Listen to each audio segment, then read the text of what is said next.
नमस्कार, कृषि से जुड़ी जानकारी की दस्तक सीधा किसान के घर तक। स्वागत है आप सभी का किसान मित्रों के प्रति समर्पित हमारे खास कार्यक्रम पूसा समाचार में। मैं कपिला शेखावत, वरिष्ठ वैज्ञानिक सस्य विज्ञान, और मैं डॉक्टर ज्ञान मिश्रा, प्रधान वैज्ञानिक आनुवांशिकी। आइए शुरू करते हैं आज का एक खास कार्यक्रम, जिसमें हम गेहूं की उन्नत प्रजातियों की गुणवत्ता तथा सब्जियों की नर्सरी बनाने की तकनीकी जानकारी देंगे। पूसा व्हाट्सएप एक प्रयास है जिसके माध्यम से हम सीधा किसानों से जुड़ते हैं। किसान मित्र अपनी खेती किसानी से जुड़ी समस्याएं हमारे व्हाट्सएप नंबर 9560297502 पर भेजते हैं, जिसका समाधान हम हमारे विशेषज्ञों द्वारा उपलब्ध कराते हैं और कुछ चुनिंदा प्रश्नों को कार्यक्रम में शामिल भी करते हैं। इसके अलावा इस अंक के अंत में मौसम खबर। खाद्य सुरक्षा को सुनिश्चित करने के साथ साथ गेहूं विभिन्न प्रकार के व्यंजनों में भी बहुतायत से उपयोग होता है। रोटी, पास्ता, पिज्जा, बिस्किट आदि खाद्य पदार्थों की गुणवत्ता हेतु गेहूं की अलग अलग किस्मों का विकास किया जाता है। जी बिल्कुल, और पूसा संस्थान ने गेहूं की कई उन्नत किस्मों का विकास किया है, जो पोषण सुरक्षा की दृष्टि से तो उत्तम है ही, इन सभी उत्पादों की गुणवत्ता को बनाए रखने के लिए भी श्रेष्ठ है। और इन किस्मों में और कौन कौन सी विशेषताएं हैं, बता रहे हैं हमारे संस्थान के विशेषज्ञ डॉक्टर राजवीर यादव। गेहूं कॉमन तौर पे इंडिया के अंदर सबसे ज्यादा चपाती के रूप में खाया जाता है, दूसरा ब्रेड के रूप में खाया जाता है, तीसरा पिज्जा के रूप में खाया जाता है, और कुछ हद तक बिस्कुट के रूप में। तो मैं आज आपको डिफरेंट वैरायटियों के, इनके डिफरेंट प्रोडक्ट के बारे में, उनकी क्या खासियत है और वो किस रूप में ज़्यादा सुटेबल है। जैसे हमारी पिछले साल जो रिलीज हुई थी वैरायटी HD 3226, इसके अंदर ग्लूटेन भी स्ट्रॉन्ग है, और चपाती के रूप में ये वैरायटी जितने भी कंज्यूमर ने कंज्यूम की है लास्ट ईयर, उनकी बहुत ही अच्छी रिपोर्ट है। खासकर इसके चपाती के 3 ट्रेट हैं। अब भाई उसके अंदर पफीनेस यानी चपाती कितना फूलती है, उसका कलर कैसा रहता है, और जब खाते हैं तो वो कितनी आराम से टूटती है। तो इन सारे चारों गुणों के अंदर ये अच्छी पाई है, और ज़्यादातर कंज्यूमर की बहुत ही अच्छी रिपोर्ट है। दूसरी हमारी जो बहुत ही लार्ज एरिया में ग्रोन वैरायटी है HD 2967, उसके बारे में लोगों को पता ही है कि इसकी चपाती ज़्यादातर बहुत वाइट कलर की बनती है और पफीनेस बहुत ही अच्छी आती है। 3086 का मैं कहना चाहूँगा, 3086 का ग्लूटेन स्ट्रॉन्ग है। तो ये एक इंडस्ट्री वाले लोगों के लिए जो खासकर पिज़्ज़ा वगैरह में गेहूं यूज़ करते हैं, चपाती के लिए तो ये अच्छी है ही है, बट पिज़्ज़ा वगैरह के लिए बहुत ही अच्छा बेस प्रोवाइड कर सकती है, क्योंकि वो पिज़्ज़ा के लिए उनको एक स्ट्रॉन्ग बेस की रिक्वायरमेंट होती है, जिसमें एक स्ट्रॉन्ग ग्लूटेन की नीड होती है गेहूं के अंदर। हमारी कुछ वैरायटियाँ जो लास्ट ईयर प्रधानमंत्री जी ने बायो फोर्टिफाइड वैरायटी जो कंट्री को डेडिकेट करी थी, उनमें HD 3298 है और HI 1633 है। इन दोनों वैरायटियों के अंदर 3298 के अंदर आपकी आयरन की कंटेंट ज़्यादा है, प्रोटीन की कंटेंट ज़्यादा है। HI 1633 के अंदर जो लेट सोन के लिए वैरायटी है, अपने पेनिनसुलर जोन के लिए, इसके अंदर आयरन की मात्रा भी ज़्यादा है और जिंक की मात्रा भी ज़्यादा है। और वैसे भी किसान भाई, अगर आप न्यूट्रिशनल वैल्यू को बढ़ाना चाहते हैं अपनी क्रॉप का, तो आप जिंक और नाइट्रोजन का स्प्रे हेडिंग के बाद 1% नाइट्रोजन और 0.5% जिंक, वो उसका स्प्रे कर सकते हैं। तो उससे भी आपकी न्यूट्रिशनल वैल्यू आपके ग्रेन के अंदर। कद्दू वर्गीय सब्जियां हमारे आहार का एक प्रमुख हिस्सा हैं। पोषण की दृष्टि से भी ये बहुत महत्वपूर्ण है, क्योंकि इनमें आवश्यक विटामिन तथा खनिज तत्व पर्याप्त मात्रा में पाए जाते हैं। इसके साथ ही किसानों के लिए ये आय के उत्तम स्रोत भी है। गर्मियों की फसल के लिए नर्सरी बनाने की तैयारी अभी से ही शुरू कर देनी चाहिए, जिसकी विस्तृत जानकारी दे रहे हैं हमारे संस्थान के विशेषज्ञ डॉक्टर BS तोमर। हमारी जो फसलें हैं, जिसमें करेला है, लौकी है, तुरई है, खीरा है, खरबूजा है, तरबूज है, ये हमारी बेलदार सब्जी फसलों में प्रमुख सब्जी फसलें हैं, जिनकी खेती किसान भाई गर्मी के मौसम में करते हैं।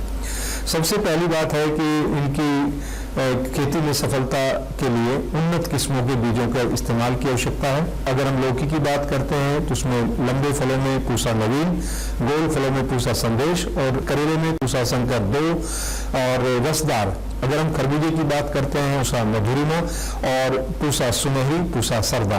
अगर किसान भाई इनकी अगेती खेती करना चाहते हैं तो उसके लिए उनकी पोत तैयार करनी होगी। उसके लिए आप निम्न लागत के आधार, कम से कम लागत के आधार पे आप प्लास्टिक का इस्तेमाल करते हुए 400 से 500 माइक्रोन की मोटाई की प्लास्टिक ले सकते हैं जो साफ स्वच्छ होनी चाहिए और उससे एक स्थायी रूप से घर का निर्माण कर सकते हैं। उसमें आप पॉलीथीन के अंदर बीजों को बुआई करके पोत तैयार कर सकते हैं।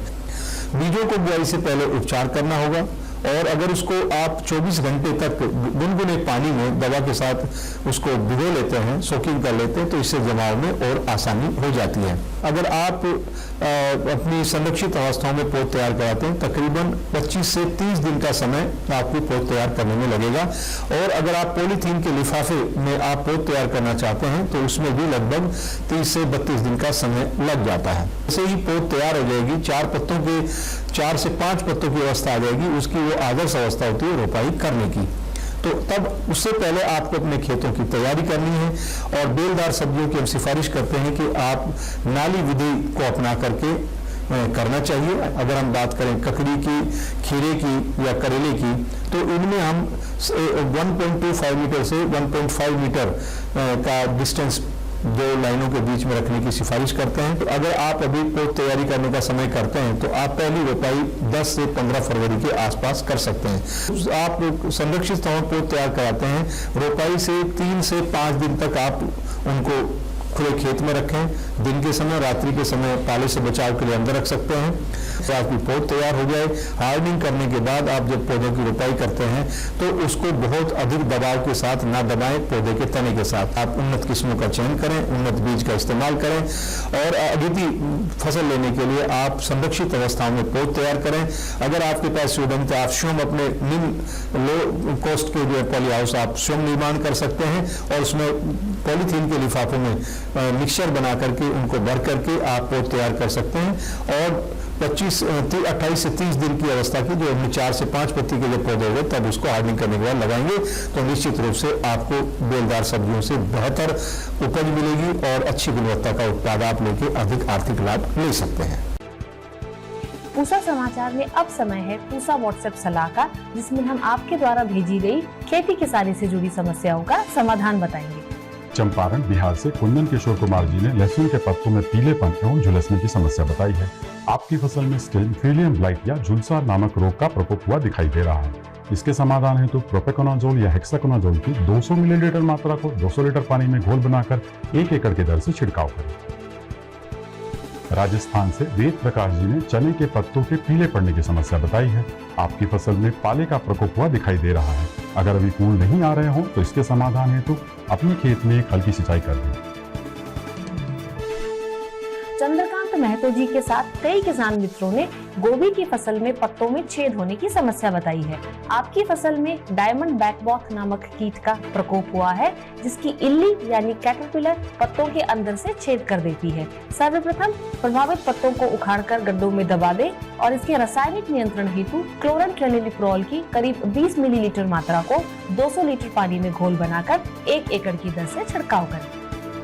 मध्य प्रदेश से पवन पाटीदार जी ने लहसुन के पौधों में पत्तियों के पीले पड़ने की समस्या बताई है।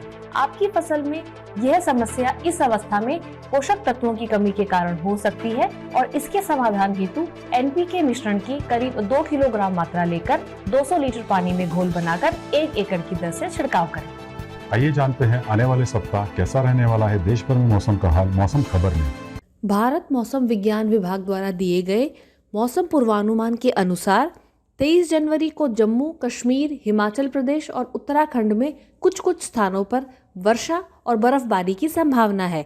23 जनवरी को पंजाब, हरियाणा, चंडीगढ़, दिल्ली, पश्चिम उत्तर प्रदेश में कुछ कुछ स्थानों पर वर्षा की संभावना है।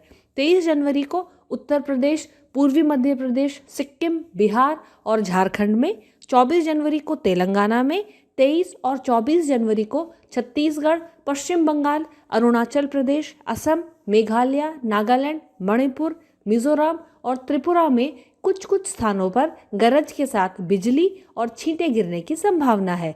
25 से 27 जनवरी के दौरान पश्चिमी हिमालयी क्षेत्र, उत्तर पश्चिमी भारत के मैदानी इलाकों में छुटपुट वर्षा की संभावना है। पूर्वोत्तर भारत में कुछ कुछ स्थानों पर भी वर्षा की संभावना है। प्रिय किसान भाइयों, बहनों, दर्शकों, आशा करते हैं कि पूसा समाचार का यह अंक भी पिछले अन्य अंकों की तरह आपकी खेती किसानी से जुड़ी समस्याओं के समाधान में जरूरी सहायक सिद्ध होगा। आप सभी दर्शकों से निवेदन है कि ज्यादा से ज्यादा संख्या में हमारे संस्थान के चैनल को सब्सक्राइब करें और पूसा समाचार के हर अंक का लाभ उठाएं। हमारे फेसबुक पेज और ट्विटर हैंडल को भी जरूर फॉलो करें। कृषि से जुड़ी समस्याएं या अधिक जानकारी हेतु आप हमें दिखाए जा रहे नंबर पर व्हाट्सएप करें। साथ ही अपना नाम और पता अवश्य लिखें। आपके सुझाव और प्रतिक्रियाएं हमें हमारे इस कार्यक्रम को और भी बेहतर बनाने में बहुत ही सहायक सिद्ध होते हैं। कृषि की दिशा में यदि लाने हो नवाचार तो देखते रहिए हमारा साप्ताहिक कार्यक्रम पूसा समाचार।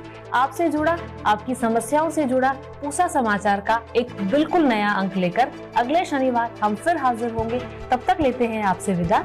नमस्कार।